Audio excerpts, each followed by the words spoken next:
Ruby Rose just admitted that her $50 million empire was built on a foundation of regret and pressure from an ex-boyfriend. The narrative trending across social media for years was that Ruby was the ultimate independent boss, a woman who leveraged her viral fame into a subscription-based goldmine on her own terms. But according to her bombshell interview on the Bobbi Althoff podcast in late 2025, the reality is much darker. Ruby revealed that she was essentially talked into starting her spicy content career by a former partner, a move she claims has permanently damaged her reputation. Per the complex timeline of her career, this isn't just a story about money. It's about the hidden cost of the boyfriend-manager trope that is quietly dismantling the lives of the industry's biggest stars. Common belief among fans was that Ruby was simply securing the bag while keeping her content relatively tame compared to her peers. However, the contrarian reality,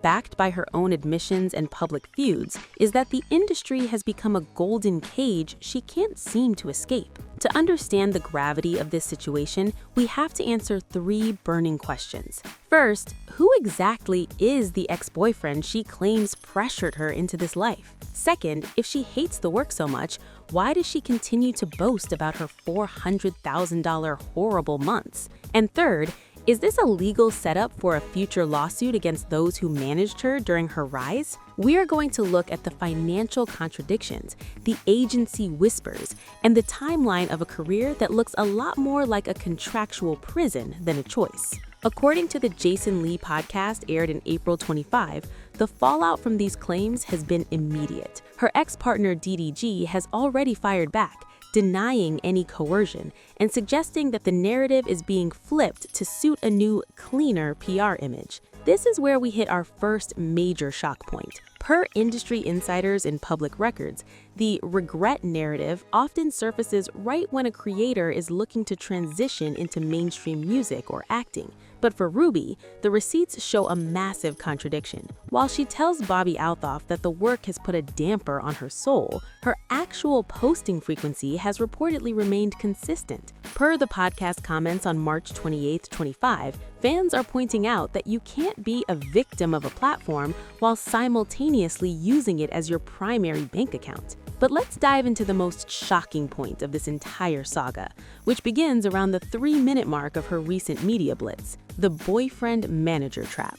Per reports from the Daily Mail and social media deep dives in mid-25, Ruby isn't the only one facing this forced entry crisis. This is a systemic issue where young influencers are being funneled into agencies, often run by their own romantic partners, who take a massive cut of the earnings. According to legal experts cited in the OnlyFans class action lawsuit documents from February 25, these boyfriend managers often use emotional leverage to keep stars on the platform. The reality is that Ruby's admission might be the first crack in a very large, very expensive dam. If she proves she was talked into it, she sets a precedent that could allow dozens of other creators to sue their former agencies and partners for predatory behavior. This isn't just about an ex-boyfriend giving bad advice, it's about a multi-million-dollar infrastructure designed to keep women producing content under the guise of protection. Per the leaked DMs from unverified insiders in April 25,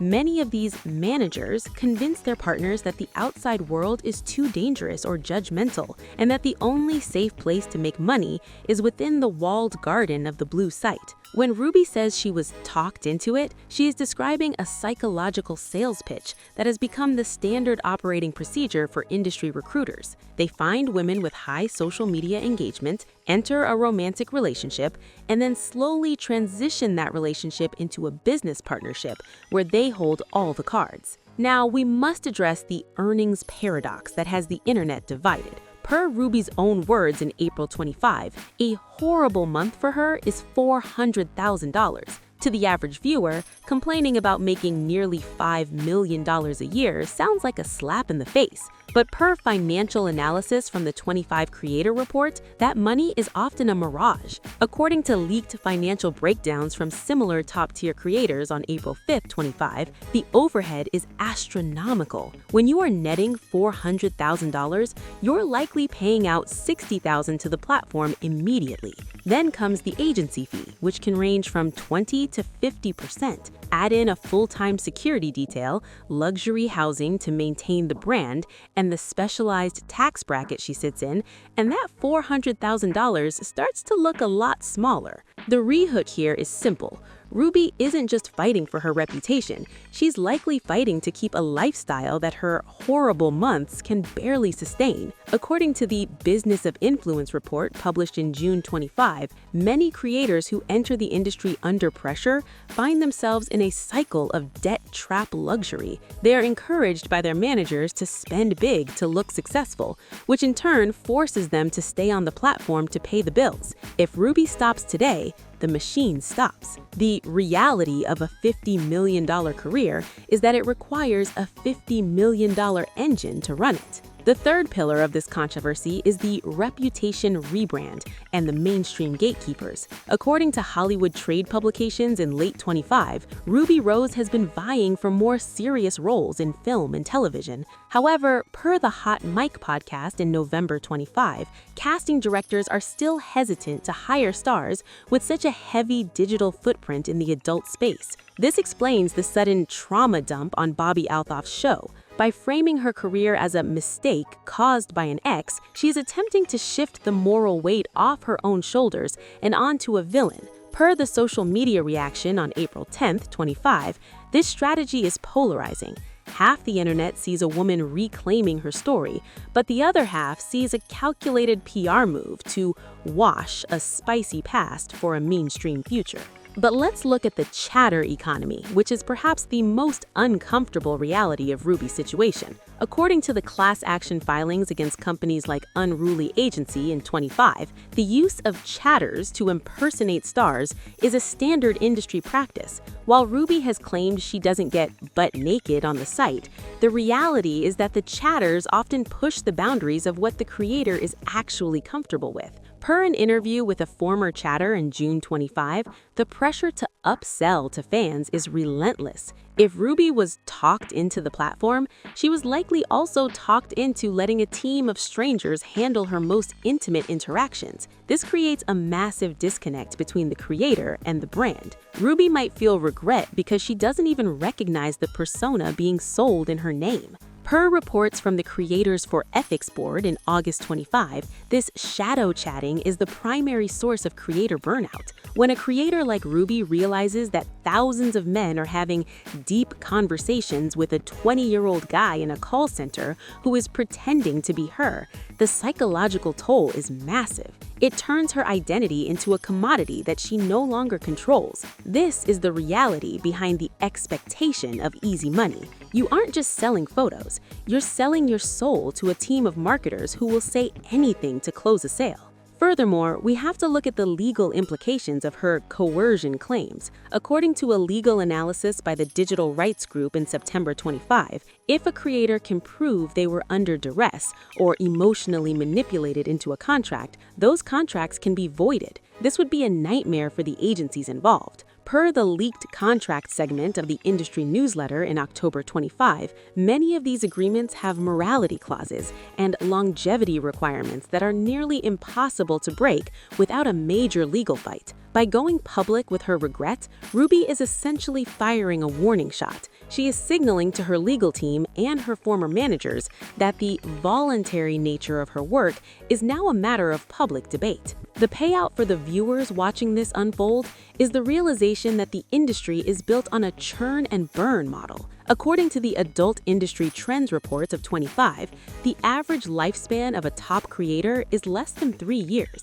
Once the novelty wears off, the agencies move on to the next viral star. Rubi Rose, however, has stayed relevant far longer than the average creator, but that longevity has come at a cost. Per her interview with Jason Lee, she feels stuck in a persona that no longer fits her. This is the reality of the $50 million mistake. You can buy the house, the cars, and the jewelry, but you can't buy back the version of yourself that existed before you clicked upload. Now, let's talk about the DDG factor. Per the rapper's own YouTube vlog in May 25, he claims he was actually the one who helped her protect her brand and ensured she didn't go too far on the platform. This creates a he said it, she said it dynamic that is typical of high-level industry drama. However, per the timeline of their relationship, the spicy content started almost exactly when the two became a public item. According to the Social Blade stats from that era, Rubi's engagement tripled during the peak of their relationship drama.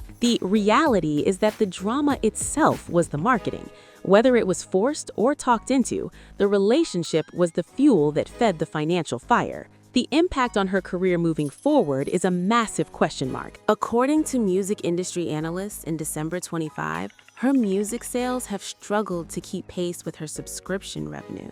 This is a common hurdle. Per the Crossover report, fans who pay for spicy content are rarely the same fans who buy concert tickets or stream albums. By retiring the persona and leaning into the regret narrative, she's trying to force her audience to see her as a musician first. But per the comments on her latest music video, the reality is that the internet has a very long memory. In summary, Rubi Rose's regret is a multi-million-dollar business case study. She has successfully proved that in the digital age, you can be both the most successful person in the room and the most trapped. Her career impact is a warning to every young influencer. The bag you secure today might be the very thing that prevents you from reaching your true goals tomorrow. The insider takeaway is that the boyfriend manager is the most dangerous role in the industry. It blurs the line between love and labor, and once that line is crossed, there is no easy way back. Rubi Rose might have $50 million, but she spent the last year trying to buy back her reputation. If you want to see how other stars are fighting back against these contractual traps and agency secrets, you need to check out our Velvet Rope Industry Secrets playlist. It's the essential guide to surviving the game and understanding the business behind the buzz. Whether it's the truth about chatter farms or the legal battles over coerced content, we have the receipts that the platforms don't want you to see. Click the link and get the full story.